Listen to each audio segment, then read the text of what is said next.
열왕기하 24장 1절에서 끝절 말씀을 가지고 정답과 동시에 해답도 구하라. 정답과 동시에 해답도 구하라라는 제목으로 하나님 말씀 나누겠습니다.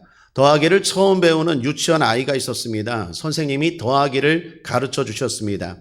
아이가 이해하기 쉽게 하기 위해서 손가락으로 보여주면서 더하기를 가르쳐 주셨습니다. 1 더하기 1은 2, 2 더하기 2는 4. 그리고 나서 아이에게 질문했습니다. 그러면 6 더하기 6은 얼마니? 아이가 계산을 하려고 하는데 큰일 났습니다. 손가락이 양쪽에 몇 개입니까?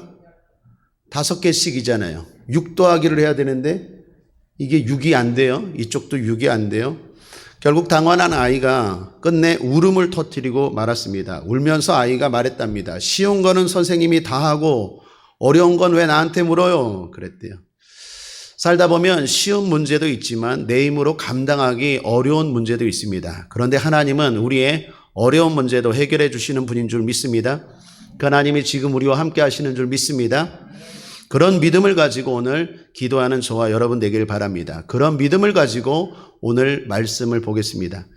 오늘 말씀은 남유다가 멸망하는 장면입니다. 여러분 알다시피 솔로몬 이후에 나라가 갈라졌죠. 우리나라처럼 북쪽과 남쪽으로 갈라졌습니다. 북쪽은 흔히 북이스라엘이라고 말하고 남쪽은 남유다라고 말합니다. 북이스라엘이 먼저 망했습니다. 주전, 다시 말하면 예수님이 오시기 전 722년에 아수르라는 나라에 의해서 먼저 멸망했습니다. 오늘 말씀은 이제 남유다가 멸망하는 장면입니다. 남유다는 345년 동안 20명의 왕이 다스렸습니다. 그러나 끝내 바벨론이라는 나라에 의해 멸망당합니다. 오늘 본문은 그렇게 남유다의 마지막 멸망할 때 왕 3명의 왕에 대한 이야기인데 여호야김, 여호야긴 그리고 시드기야 이 3명에 대한 이야기입니다. 여호야김은 11년 그리고 여호야긴은 3개월 그리고 시드기야는 11년 그러니까 외우기도 쉬워요. 마지막 유다 마지막 왕들이 11년 3개월 11년 다스리고 이제 유다도 완전히 망했다라는 것입니다. 그럼 먼저 이들에 대해서 간략하게 잠깐 나누고 우리에게 주시는 교훈들 살펴보겠습니다. 첫 번째 여호야김입니다. 이 여호야김은 애굽의 왕인 느고에 의해서 왕으로 세워졌습니다. 좀 이상하죠? 당시 이스라엘이 그만큼 국력이 약해졌다라는 거예요. 그래서 자신들이 왕으로 세우는 게 아니라 타국, 강대국이 정권을 좌지우지했습니다. 국정에 참여한 거예요. 그래서 왕을 이 사람을 세워라. 그래서 세워진 왕이 바로 여호야김입니다. 여호야김은 애굽에 의해서 왕이 되었으니까 당연히 애굽의 눈치를 볼까요? 안 볼까요? 보게 되겠죠. 애굽의 눈치를 봤어요. 그런데 문제는 애굽이 당시에 꺼져가는 실세였어요. 꺼져가는 등불이었습니다. 세계 정세의 실세는 신흥강국 바벨론이었어요. 이 바벨론이 보니까 이게 못마땅한 거예요. 유다가 애굽을 의지하는 게 못마땅한 거예요. 그래서 바벨론이 유다를 공격해 들어옵니다. 그때 여호야김이 바로 바벨론에게 항복하고 바벨론을 섬기기로 맹세합니다. 그렇게 섬기는가 싶더니 3년 만에 이 여호야김이 유다가 배신을 해요. 그리고 다시 애굽에 붙어버립니다. 그 얘기가 1절입니다. 자, 1절을 다시 한번 보죠. 시작. 여호야김 시대에 바벨론 왕 느부갓네살이 올라오매 여호야김이 3년을 섬기다가 돌이켜 저를 배반하였더니. 이해가 되십니까? 바벨론을 섬기다가 공격한다고 하니까 섬기다가 다시 애굽으로 돌아갔다라는 것입니다. 화가 난 바벨론이 이제 유다를 공격했어요. 그리고 여호야김 왕은 전쟁에 지고 바벨론의 포로로 끌려갑니다. 그때 여호야김만이 아니라 그 측근들과 나라의 중요한 직책에 있는 사람들도 함께 끌려갔습니다. 그때 당시 함께 포로로 끌려갔던 사람 중에 그 유명한 다니엘이 있던 거예요. 다니엘도 이 여호야김이 끌려갈 때 함께 바벨론에 끌려갔던 거예요. 그때가 바벨론 1차 공격이라고 말하고 시기는 주전 605년에 일어난 일입니다. 자, 이렇게 바벨론의 포로로 끌려간 여호야김의 뒤를 이어 왕이 된 사람이 여호야긴이에요. 앞에는 여호야김이고 두 번째는 긴이에요. 이 여호야긴은 앞에 여호야김의 아들입니다. 이 아들이 왕을 이어받았는데 3개월 왕을 하고 끝나버렸어요. 왜 그랬을까요? 왜 이렇게 짧게 왕을 했을까요? 3개월 만에 바벨론이 또 공격했어요. 화가 풀리지 않은 거예요. 그래서 다시 공격을 했는데 그때가 2차 공격입니다. 그때도 마찬가지로 왕이었던 여호야긴을 포로로 바벨론에 끌고 갑니다. 여호야긴만 끌려간 게 아니라 다른 사람들도 끌려가는데 앞에 아버지 때는 소수의 엘리트 사람들을 끌고 갔다면 이 아들 때는요, 아들 여호야긴만 끌고 간 게 아니라 수많은 사람들, 10,000명이 넘는 사람들을 포로로 다 바벨론으로 끌고 갔어요. 그때 함께 끌려갔던 사람이 에스겔이에요. 그러니까 바벨론에게 공격당한 1차 공격 때 끌려간 사람 다니엘, 2차 공격 때 끌려간 사람 에스겔 생각하면 돼요. 이때가 예수님이 오시기 전 주전 597년입니다. 자, 이제 유다의 마지막 왕입니다. 마지막 왕은 시드기야입니다. 시드기야는 앞에 여호야긴 왕의 삼촌이에요. 오늘 성경에는 아자비라고 나오는데 삼촌이에요.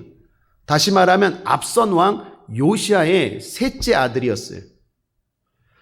원래 이름은 마따니아였습니다. 그런데 바벨론이 여호야긴을 포로로 끌고 가고 이 사람을 왕으로 세웠는데 이름을 바꾸었어요. 마따니아였는데 왕으로 세우고 이름을 시드기야로 바꿨어요. 이 시드기야도 바벨론을 배반합니다.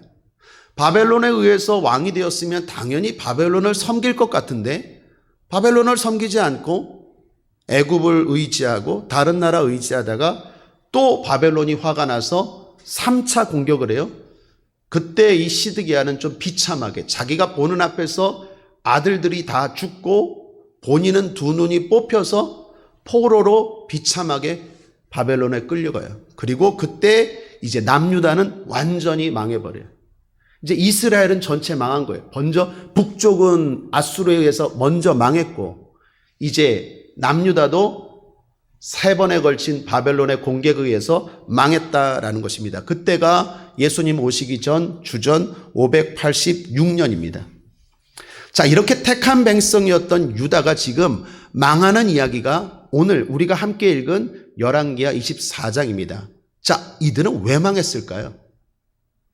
오늘날 우리도 그렇습니다. 택한 성도가 왜 망할까요? 우리 주변을 보면 택한 성도의 공동체, 가정 공동체, 사업 공동체, 이런 공동체들이 왜 어려움을 당하고 실패하고 왜 망할까요?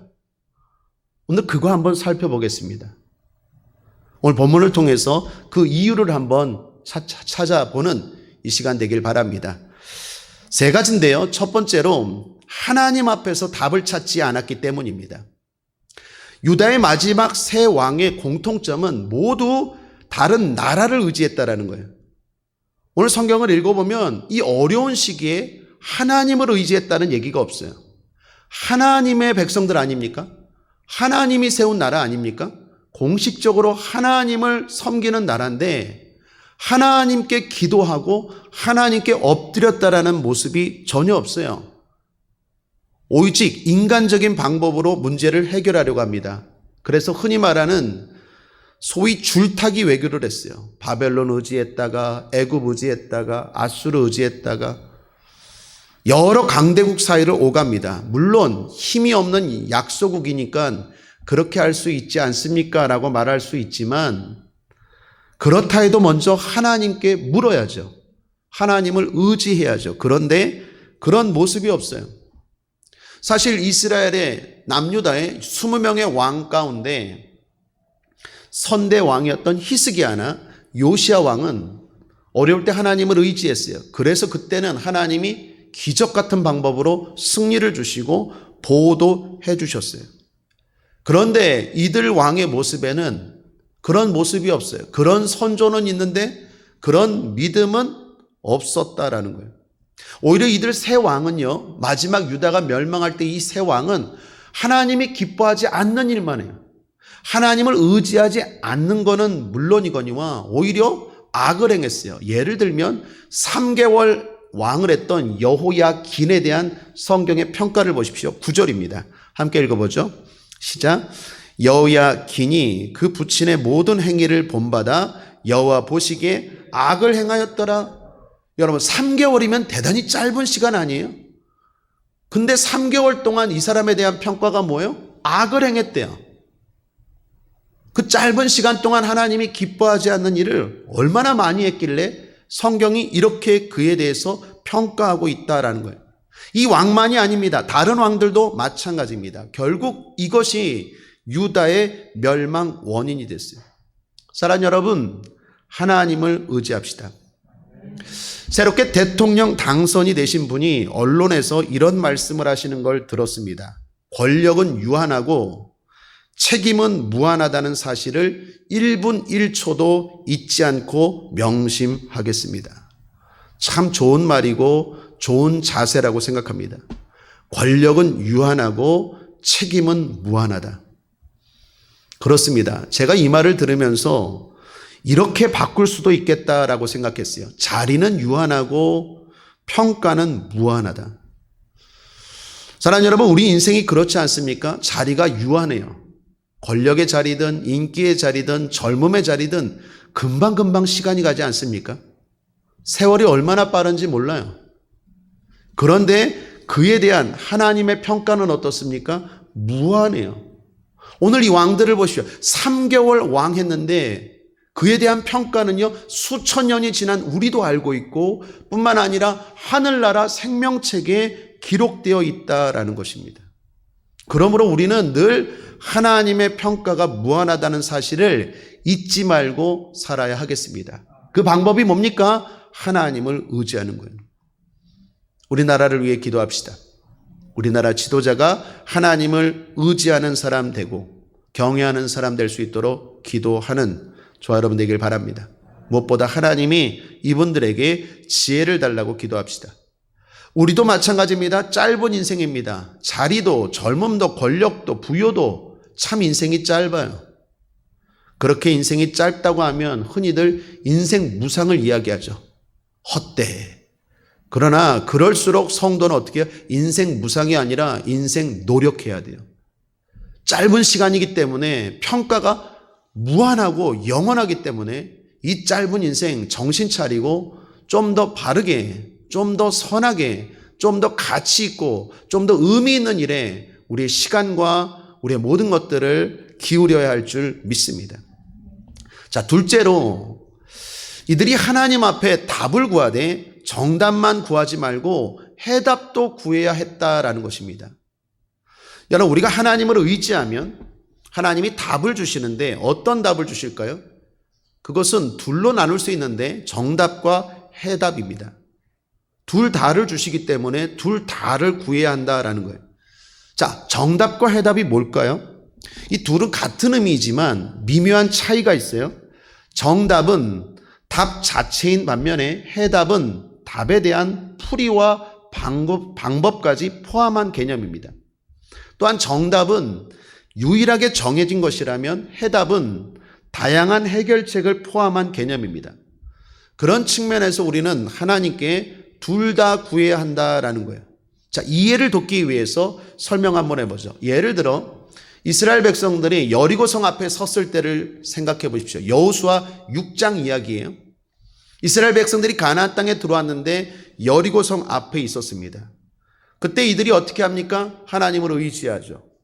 하나님 우리를 돌아보고 하나님 앞에서 우리의 자신을 점검하고 하나님의 말씀 앞에 지은 죄가 없는지 돌아보고 하나님을 의지합니다. 이게 정답이에요. 그래서 하나님이 해답을 가르쳐 주세요. 그 해답이 뭡니까? 여리고성을 돌라라는 거예요. 어떤 모습으로 어떻게 얼마나 돌아야 하는지 자세하게 말씀해 주십니다. 그거 듣고 순종하고 승리했어요. 말도 안 되는 놀라운 기적으로 여리고성을 무너뜨리고 전진했어요. 막힌 인생이 아니라 전진하는 인생이 됐어요. 그리고 그 다음에 나오는 아이성 사건도 보십시오. 여호수아 7장, 8장의 이야기인데 그들이 아이성 앞에서 패배했습니다. 왜 패했습니까? 하나님이 아니라 자신들의 힘을 의지했기 때문에 패배했어요. 그들은 그거 빨리 깨닫고 하나님 의지했습니다. 그리고 자신들의 문제점을 발견했어요. 아간이라는 사람이 앞서 여리고성의 전리품 일부를 몰래 훔쳤죠.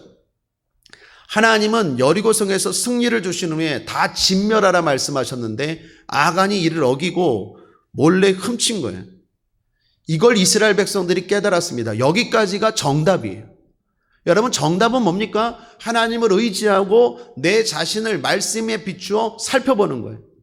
내가 뭘 잘하고 있는지 뭘 잘못하고 있는지 살펴보고 하나님을 의지하는 것, 그게 정답이에요. 그건 불변하는 일이에요. 그건 변하지 않아요. 우리가 평생 살아가면서 해야 되는 일인 줄 믿습니다. 그게 정답이에요. 그런데 거기서 그치면 안 돼요. 아이성 무너뜨려야 될 거 아니에요. 나에게 지금 처한 문제가 있잖아요. 어제는 여리고성이었고 오늘은 아이성이에요.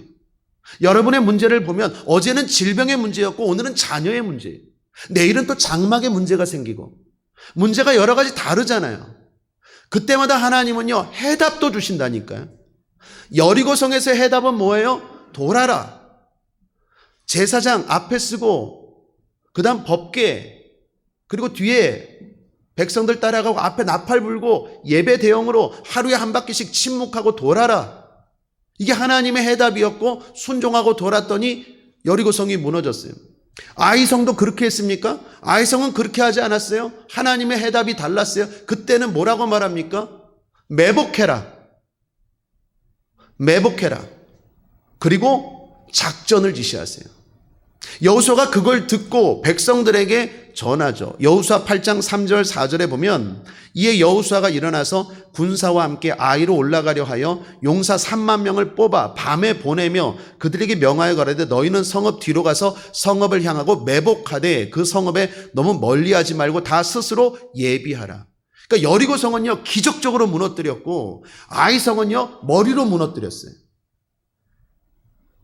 우리가 날마다 하나님을 의지해야 되는 건 만고불변의 정답이에요. 그러나 하나님의 방법, 하나님의 해답은 그때그때마다 다르다니까요. 그것까지 들어야 돼요. 그리고 그 방법으로 무너뜨려야 돼요. 여리고성도 예배대용으로 무너뜨렸으니까 앞에 제사장 쓰고 나팔 불고 뒤에 언약궤 가고 뒤에 또 따라가야 돼. 그렇게 계속 무너뜨리는 게 아니라 여리고성 때 무너뜨린 해답이 다르고 아이성 때 무너뜨린 해답이 달라요. 하나님의 해답이라는 건 그때그때마다 달라요. 거기까지 들어야 돼요. 자, 오늘 이스라엘도 마찬가지입니다. 이스라엘이 망한 이유가 뭐라고요? 하나님을 의지하지 않았어요. 일단 정답부터 틀렸죠. 하나님 의지하지 않고 악을 행했습니다. 그것도 문제였지만 또 하나 해답도 듣지 않았어요. 오늘 이스라엘 백성들에게 주신 하나님의 해답은 뭐였을까요? 바벨론이었어요. 이스라엘 백성들에게 하나님이 말합니다. 바벨론에게 항복하라. 이게 이스라엘에게 주신 해답이었어요. 그런데 이것까지 이스라엘이 거부했다라는 거예요. 오늘 두 번째 주는 교훈입니다. 하나님 앞에 정답을 구하십시오. 오늘 의지하러 왔죠. 그렇다면 먼저 살펴봐야 돼요. 하나님, 내가 무엇을 잘못하고 있습니까? 잘한 건 뭡니까? 살펴봐야 돼요. 그리고 더 나아가 하나님, 지금 내가 나라를 위해서 기도하는데, 교회를 위해서 기도하는데, 아니면 내 지금 문제를 놓고 기도하는데 해답이 뭡니까? 어떻게 해야 됩니까? 거기까지 나아가야 돼요. 지금 오늘 이스라엘 백성들에게 문제는 정답도 틀렸고 해답도 순종하지 않았다라는 거예요. 자, 마지막 세 번째 중요한데, 그렇다면 이스라엘 유다의 실패와 멸망을 보면서 해결책에 대한 교훈 세 번째는 뭘까요? 늦으면 늦을수록 선택의 폭이 줄어든다라는 것입니다. 자, 하나님이 유다에게 해답을 줬어요. 바벨론에게 항복하라. 수많은 선지자들을 통해서 바벨론은 나의 도구다. 너희들을 심판하고 훈련시키는 나의 도구다라고 하나님이 말씀하십니다. 그러므로 그 나라에 항복하라라고 말씀하셨어요. 이것이 이스라엘 향한 하나님의 해답이었어요. 이스라엘이 사는 길이었어요. 그러나 이스라엘은 자꾸 애굽을 의지했어요. 애굽은 여러모로 유다와 가까운 나라였습니다. 애굽은 과거 유다의 조상인 요셉이 총리로 있기까지 한 나라였죠. 그래서 북방 민족들은 다 싫지만 유다 입장에서는 애굽은 그래도 가까운 나라로 여겨서 호감을 갖고 호의적으로 대했어요. 이스라엘, 이 유다 입장에서는요, 바벨론보다 애굽을 의지했고, 그리고 이들 입장에서는 바벨론에 항복하기 싫은 거예요. 자, 여기 잘 보면 이스라엘에게 하나님이 정답과 해답을 주셨어요. 그런데 그 답이 마음에 듭니까, 안 듭니까? 이스라엘 입장에서 바벨론에게 항복하라는데 그게 마음에 들어요? 마음에 들지 않아요. 자존심도 상하고 더욱이 피해도 심하고 고통도 큽니다. 그래서 이런 생각할 수 있어요. 하나님, 다른 답은 없나요? 바벨론에게 우리가 꼭 항복해야 되나요? 멋지게 바벨론도 무너뜨릴 수 없나요? 라고 하나님께 항변하고 싶죠. 오늘 우리가 살아갈 때 하나님이 해답을 주세요. 자, 정답과 해답의 차이를 아시겠죠? 해답을 주세요. 그런데 그 해답이 내가 원하는 게 아닐 수도 있다는 거예요. 여러분 혹시 아시는 분들 많을 텐데 재미난 예화 가운데 그런 거 있죠. 어떤 집사님이 등산을 가다가 발을 헛디뎌서 산에서 막 굴렀어요. 산비탈로. 구르다가 자기도 모르게 막 정신없이 막 구르다가 나뭇가지 하나를 딱 잡았어요. 그리고 간신히 그걸 딱 붙잡고 굴러가다가 살아났어요. 그런데 점점 힘이 빠져요. 이게 사람의 매달리는 것도 한계가 있잖아요. 점점 힘이 빠져서 저 높은 데 하늘을 향해서 외쳤대죠. 하나님 도와주세요. 하나님 살려주세요. 그랬더니 하나님이 해답을 가르쳐 주셨어요. 해답이 뭡니까? 손을 놓아라. 손을 놓으래요. 하나님이 거기서. 그랬더니 이 집사님이 뭐라 그랬다고요? 거기 하나님 말고 다른 분 안 계세요? 하나님이 내가 원하는 해답, 내가 바라는 해답과 다른 걸 말씀하실 때가 있어요. 여러분 살다 보면 그런 일 없습니까? 오늘 지금 이게 바벨론이 해답이라니까요. 바벨론에게 항복하래. 그게 하나님의 뜻이에요. 그걸 눈물로 전한 선지자가 에레미야예요. 그래서 여러분 에레미야서를 보면 에레미야가 계속해서 하나님 말씀을 전합니다. 바벨론에게 항복해라. 손들어라. 이게 살 길이다. 근데 항복하지 않아요. 계속 싸우고 아니면 애굽 의지하고. 여러분 이스라엘 입장이 이해가 돼요. 항복하고 싶지 않아요. 오늘 우리도 마찬가지입니다. 우리가 살아갈 때 하나님이 우리에게 말하는 방법들이 내가 마음에 안 들어요. 하나님의 방법을 알아도 순종하기가 싫어요. 그런 것이 있지 않습니까? 오늘 이스라엘이 지금 그래요. 자, 그렇다면 하나님 왜 바벨론에게 항복하라고 했을까요? 하나님은 이스라엘에게 왜 이런 해답을 제시했을까요? 간단하게 말해서 너무 늦었기 때문이에요. 여러분 사실 하나님은 처음부터 바벨론에게 항복하라라고 이스라엘에게 말씀하지 않았습니다. 그전에는 훨씬 더 좋은 해답이 있었어요. 그런데 자꾸 이스라엘이 죄를 범하고 또 죄를 범하고 앞서 말한 것처럼 남유다에 20명의 왕이 있었는데 처음 르호보암 왕부터 계속해서 죄를 범하고 계속해서 죄를 범하다가 므낫세 왕 때 아주 결정타를 입었어요. 므낫세 왕이 14대 왕이거든요. 그러니까 20명 20대 왕 시드기야에서 망했는데 14대 왕이었던 므낫세 때 아주 가장 악을 행했어요. 그래서 오늘 망하는 장면에서 하나님이 므낫세 이야기를 해요. 2절에서 4절까지 함께 읽어보겠습니다. 시작. 여호와께서 그종 선지자들로 하신 말씀과 같이 갈대아에, 이 갈대아는 바벨론입니다.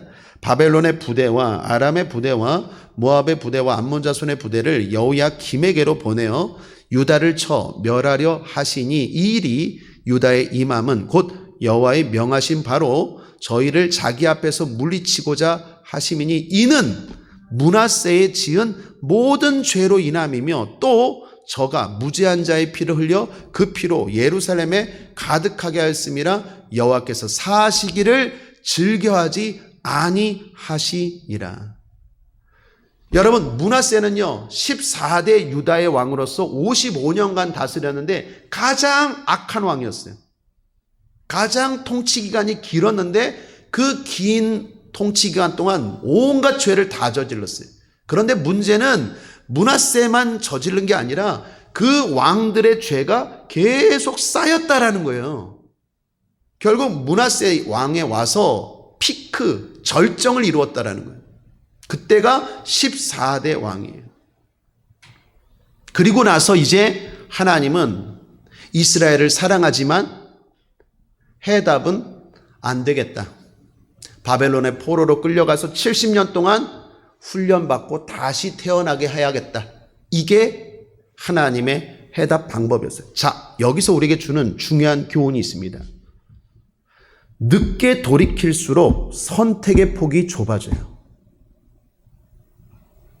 빨리 깨닫고 돌아올수록 지혜인 줄 믿습니다. 하나님이 처음부터 바벨론이라는 해답을 제시한 게 아니에요. 처음에 빨리 깨달았으면 훨씬 간단하게, 훨씬 쉽게 해결되고 하나님은 축복하셨을 거예요. 그런데 계속 하나님을 만홀히 여겨요.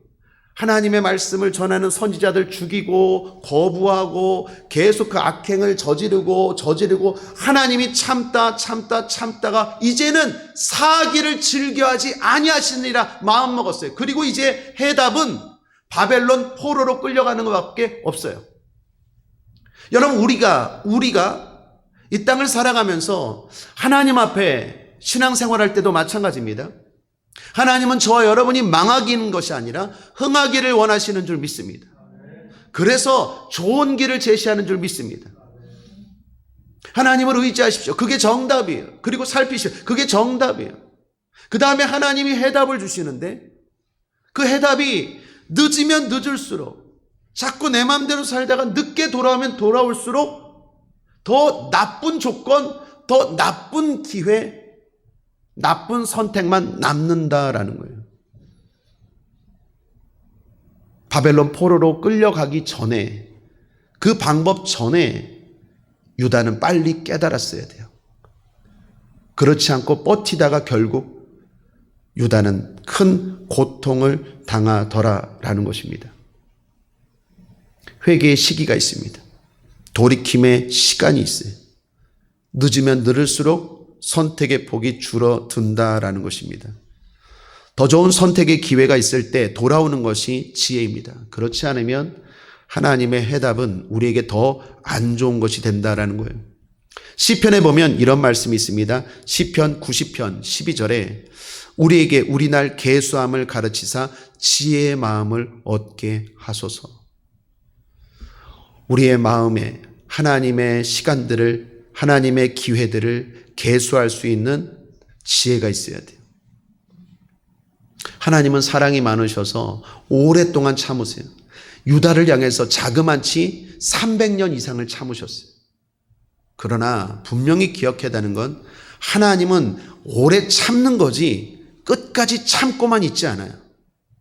반드시 심판하세요. 그걸 안다면 빨리 깨닫고 돌아오는 게 지혜입니다. 그렇지 않고 늦게 돌아올수록 더 선택의 폭은 줄어들어요. 더 고통스럽고 더 아프고 더 힘들다라는 거예요. 우리 주변을 돌아봅시다. 여러분의 자녀, 여러분의 가족, 여러분의 부모님, 여러분의 형제 가운데 아직 주님 앞에 돌아오지 않은 사람들이 있을 거예요.